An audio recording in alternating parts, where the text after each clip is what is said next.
Fragrance awards India 2025 के results आ चुके हैं। जनता जनार्दन अपना फैसला सुना चुकी है और बता चुकी है कि हवा का रुख किस तरफ है। और जो पहली कैटेगरी है वो है most emerging middle eastern brand in India, और इस कैटेगरी में जो विनर है वो है फ्रेंच एवेन्यू, जिसको मिले हैं 34% vote.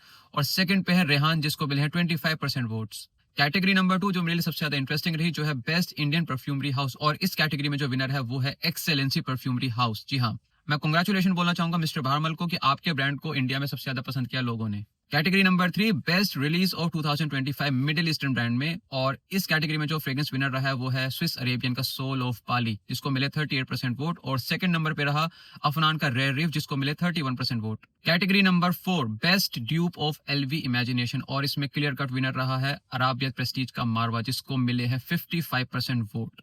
Category 5 best dupe house, और इस कैटेगरी में विनर है लताफा।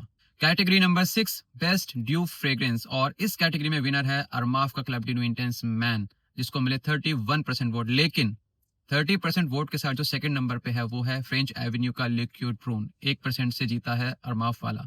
Category number 7 best designer fragrance house, और इस कैटेगरी में जो विनर रहा है 39% वोट के साथ वो है टॉम फोर्ड ब्रांड, जो मेरा भी one of the favourite brand है। कैटेगरी नंबर 8 बेस्ट नीश परफ्यूमरी हाउस, और इस कैटेगरी में विनर है अमुआ, जिसको मिले 36% वोट्स। और सेकंड नंबर पे जो है 30% वोट्स के साथ वो है Xerjoff. Category number 9 best men fragrance of 2025, और इस कैटेगरी में जो विनर है वो है अमुआज का आउटलैंड्स, जिसको मिले 34% वोट्स। कैटेगरी नंबर 10 में टाई हो गया है, और ये कैटेगरी है best release of 2025।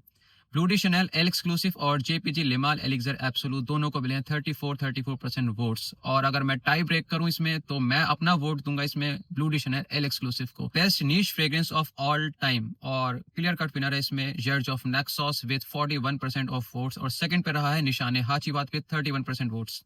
Category number 12 I hate this fragrance, वो परफ्यूम जो आप लोगों को पसंद नहीं है, और इस कैटेगरी में जो विनर रहा है लताफा Khamra. Category number 13 best women fragrance of all time, और इसमें सिर्फ 1% से जीत गया है YSL लिब्रे EDP इंटेंस, जिसको मिले 36% वोट्स, क्योंकि बर्बरी गॉडेस को मिले 35% votes. Category number 14 best men fragrance of all time, और ये भी बड़ी इंटरेस्टिंग रही वोटिंग इसमें, क्योंकि डियोर होम इंटेंस को मिले 36% वोट्स, जिसकी वजह से वो विनर रहा। लेकिन सिर्फ 1% से पीछे रह गया टॉम फोर्ड ओम्ब्रे लेदर, जिसको मिले 35% वोट्स। और लास्ट कैटेगरी जो थी वो थी I love this perfume note. तो इस कैटेगरी में जो विनर रहा, जिसको मैं एक्सपेक्ट कर रहा था, वो है रोज और ऊद का कॉम्बिनेशन, जिसको मिले 39% वोट्स। और सेकंड पे मिला है Honey plus tobacco. Honey tobacco का जो कॉम्बो है वो भी आप लोगों को बहुत पसंद आता है, जिसको मिले हैं 30% वोट्स। और अब हम मिलेंगे अगले साल फ्रेग्रेंस अवार्ड इंडिया 2026 में।